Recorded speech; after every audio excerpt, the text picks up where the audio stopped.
The American Athletic Conference presents college baseball on ESPN from downtown Birmingham at Regions Field. And there is your matchup. It's the Auburn Tigers against the UAB Blazers.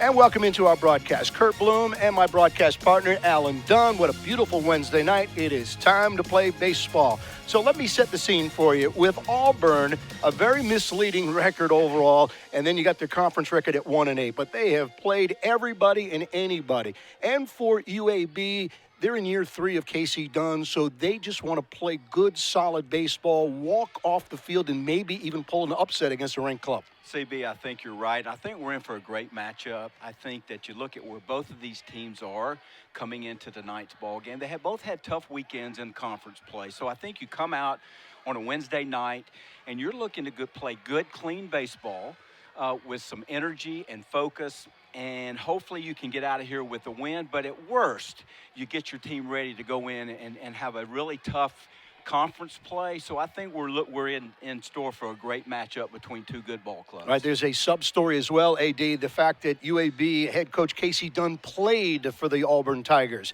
Alan and I will be back with the first pitch right after this timeout. Teams 3 through 10, you can get yourself in or out of this tournament over the next 3 days. And that's what you're looking for. That's what you want to be at this time of the year. You want to have an opportunity. You want to have a chance to play in postseason play, and it comes down to the next 2 weekends. And you couldn't ask anything, and I know speaking with both the head coaches, they're excited to be playing because, again, you have an opportunity. You talk to your team about play hard, play with energy, play with focus, and let's see what happens as we go to these last 2 weekends. Because baseball is a daily grind. Here we are looking at Blaze Berry, and again, you know, we talked about it early on. He has been their stabilizer. He's the guy that you give the ball to on a Friday night, and more times than not, it has been win night for them on Friday, or at least you're in the game to give your team a chance to win. And that's what's something that he brings to the table. Every time he steps on the mound, he's a bulldog with his approach, hates to lose, and he's a guy that's going to fill up the strike zone, be very aggressive. And again, he keeps his team in the game. That's all you can ask from for a starting pitcher. With 2 leadoff walk here. And that's something that if you trace everything back to what a pitcher in this caliber, and it's going to hit you right in the face with what he does well. And you just talked about that. Only 20 walks on the season with 78 punch-outs. That's almost a 4-to-1 strikeout to walk ratio, and that's winning baseball. And he did just miss there. And I know that, again, you want to get that leadoff hitter out as many times as you can, but it's something that I know he's had the ability all season to pitch around things, and just because of his competitive nature. And then his stuff has been good. I mean, he's going to work 89 to 92 with his fastball, and that's plenty good enough, especially when he gets good sinking action, which he needs right now to get a double play ball. All right, he also fits Austin down and then through that glove, right?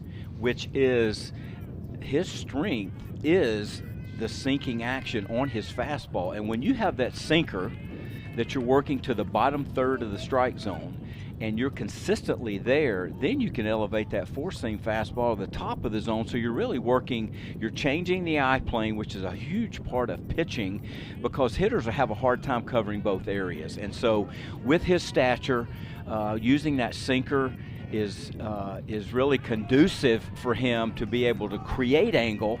And then when you're working down there, it's hard to get the ball up in the air to hit balls in the seats. And again, you look at what he's done. He's sporting a 2.38 ERA, so he hasn't given a whole lot of things up on the season. Space. So Memphis able to stay out of a double play because they had Dubose moving. And I think that is a great example of what we talked about earlier about Blaze. You saw that 3-2 pitch, and that had that action. I mean, that's the pitch where you're not trying to be too fine. You want to let your stuff work for you.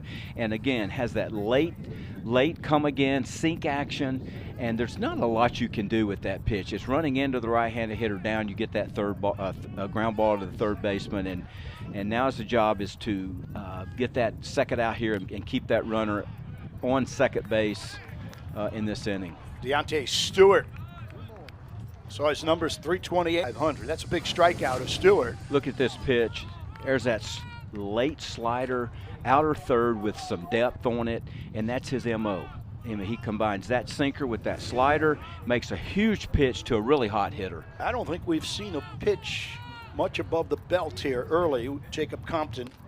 So again, look at the location there, but not every pitch. Especially in college baseball, because we're talking, when you look at the MLB pitchers, and we're talking about a lot of the guys that are throwing 95 and above, and you pitching with that velocity in that part of the strike zone, you got a chance to get away with some mistakes. When you're in college baseball and you're in that 90 to 92 range, you can't live up in the strike zone consistently. You can pitch there, but it's the change eye plane, and it's a compliment. It's not a place you want to consistently go, because, again, you get the ball elevated, hitters can do damage and hit the ball a long way when they're consistently attacking balls up in the strike zone.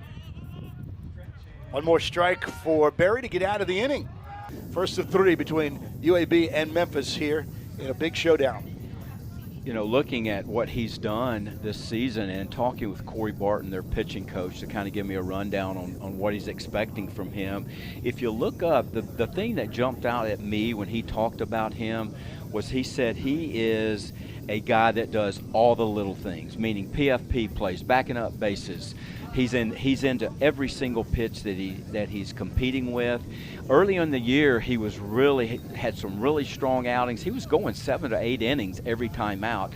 Hit a little lull there in the middle of the season, which is common for a lot of young pitchers. You can hit that dead arm, and so now lately he's been trending back up. But 8 out of his 11 starts, he's gone at least 5+ innings. So he's a guy that they want them to take the Memphis Tigers deep in this game. And again, your Friday night guy is the guy that you're counting on. Darrell Buggs will lead off, and you know the neat thing about that, had problems swinging the bat all year long. Especially coming off of a weekend when they were at Florida Atlantic and they had a 15-0 win and a 12 to, I forgot the final score there, but point being that they put up 27 runs in their 2 wins. So yes, it's a formidable offense, and they've been grinding all season. And look at right there, it's a great example. Your leadoff hitter out, hits one in the 6th hole, and he's a guy that's going to cause havoc on the bases because that's his strength. And you get your leadoff hitter on, and now you look nice swing, under control. And he's something that he's been a table setter for the Blazers all season, and now he's on base to and use his strength, which is stealing bases. Alan, in that series down at Florida Atlantic, I like those first 2 pitches with Warren, and he recognizes that he has a base stealer on. So he's done a great job. He held the ball very well and then picked, and then he was quicker to the plate on that last pitch. And you see him now, he's doing a good job of holding the ball. That's how you control the running game. The pickoff really is not designed to pick a runner off. I know that's kind of an oxymoron there, but it's not. It is designed to hold the runner close, but you control the running game by varying your looks, varying your times, so that runner cannot time you up. And he's doing a nice job with that. But again, you got to know your opponent, and they have a good scouting report, and they know he tries to get in scoring position. Short lead, good pick right there. Now I want to make against David Warren, which a lot of times, especially for young pitchers, their focus gets split. His focus on holding the runner and then again trying to make pitches. Always love to have pitchers that had that ability to zone in on the hitter first, because it's all the one at the box. That's the most important guy that you have. But you have to be able to do your job to give your catcher a chance. But it takes pitchers, especially young pitchers, a little bit, especially early in the game, to get the rhythm and to try to find that release point by doing that. And now you're in, first and second, nobody out, and UAB's in a prime position to get some offensive production right now. Third in the lineup is Nick Holop. But again, when you're trying to decide what is your offense, you're going to base it on your identity of your players. And I'm sure Casey knows who can and who can't. That's a good point. So he's not going to ask a player to do something that he doesn't feel like is not his strength, regardless if possibly a situation may or may not call for it. He's going to allow his players to use their skill to help their team win, and I love that. And sometimes at certain parts of the game, it may call for a certain offensive strategy. Well, you may pinch hit for someone that can do that, but not in this part of the game. You're going to let your three-hole hitter, it looks like he's going to let him try to drive these runs in. Count level at 2. You look at that pitch right there. This is what I think is a separator for Blaze Berry. That pitch, that low, down and away, what I call the one spot. That one spot's that fastball on the outer third. That's down. If you can consistently locate that pitch, you can win a lot of baseball games. Bugs puts it away. That's a 0 for Memphis. And Blaze Berry with a shutdown inning. In the middle of the second, UAB out in front of Memphis by 3. For sinker. Let's get some ground balls. That's a great point there. When you talk about get back to what your strength is, and his strength is keeping the ball on the ground. He got a weak pop-up, then he gets a ground ball in relatively a few amount of pitches, and that's the other thing. Keep your pitch count low because, again, sometimes you may not win the game on Friday night, but a Friday night outing can help you win on Saturday and Sunday because now you're going to keep your bullpen possibly fresh over the weekend, and that's his job right now, is to give them as many outs as he can get. And now he's in the dugout after a quick low pitch inning, and he kind of righted himself, and that's the sign of a quality pitcher. The mental game, and Warren wins the second inning after 2, UAB by 3.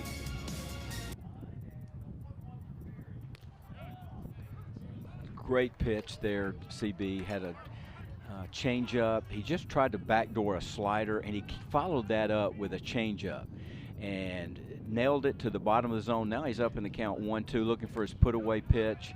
And that's the thing, just watching him pitch, is he's in control of, one, his thought process, and 2, he believes in his execution. Now it's 2-2. You want to make the action happen right now. You don't want to go 3-2, and I'm sure he's going to be on the offensive here. And that was a defensive swing, and so he really had Fernandez tied up pretty well, did Berry. When you're a pitcher and you have your A game, meaning you got your best fastball, your best slider, and your best changeup, that's win day. I mean, that's in the books. But what do you do when you maybe have one pitch but hey, coach, I can't go today, I only have one? No, you figure out a way. You battle, you trust yourself, you try to make some pitches, you just grind. This game is a hard game. It's hard to hit and it's hard to pitch, and you just keep making pitches and keep battling in the box, and that's what's the beauty of that's the beauty of baseball. 2 in the 5th. So here's the 6th.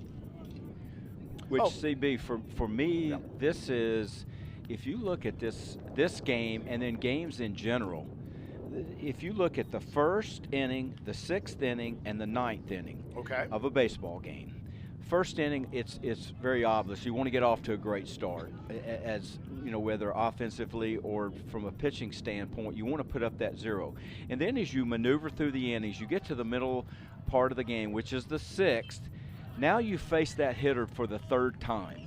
He's got a gauge on you. You know the situation of the game. So this is a huge part of a baseball game. And then we look at the 9th. Why is the 9th? Because now we're looking for the guy to come in to close the game out. So the 1st, the 6th, and the 9th are very important innings of a baseball game, and how you manage those innings usually end up leading to a win or a loss. Did you go into a game plan as pitching? The guy at home plate's the one who beat you, not the one on the bases. And this is a situation you're looking for a punch out right here. Again, he's up in the count 1-2, and going with now it's a 2-2 count. You're looking for your most consistent pitch in your most consistent location. If he can get that slider back foot, I think he's got a chance for a punch out here. He did go there. Yeah, he tried to get there, and it just, again, good job of fouling that off, but maybe one click down, and that's maybe a swing and miss. But again, this is a great time for the runner at second in this count. If he wants to steal, because it's probably going to be a breaking ball down in the dirt, harder for the catcher to make a pick on to throw him out. But again, the runner's in scoring position now with one out and runner at second. He's in scoring position, so maybe you don't want to take a chance and get thrown out at third. Got a lefty on deck too, so I wouldn't be surprised if Lewis takes off. And man, that's Casey ball right there. That's Casey Dunn ball, isn't it? Absolutely. Whether you're up 10 or down 10, you play the game hard. You've been given an opportunity to play the game of baseball, and you lay it all on the line until that last out, and that is an example of that.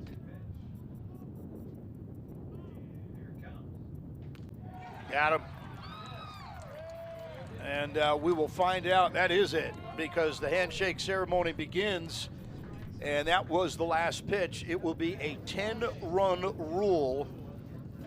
Well, I think, CB, you can trace this game back, and we've talked about it all afternoon, is 2-out hitting from an offensive standpoint, not leaving RBIs on the field, and then you look at what Blaze Berry did without maybe his best pure stuff, but he's never been a stuff guy. He has been a command pitcher, and he has the ability to turn it up and make big pitches, and he did a great job of doing that today. And so it's a huge win for the Blazers. That puts them, again, right in the thick of things as they go down this stretch and come back tomorrow to hopefully win the series. And if they do that, they're in great shape going forward. So I look forward to being with you tomorrow, and let's have another great baseball game. Can't wait, my buddy AD. Final score 12-2, UAB over Memphis, game one of a very important 3-game series.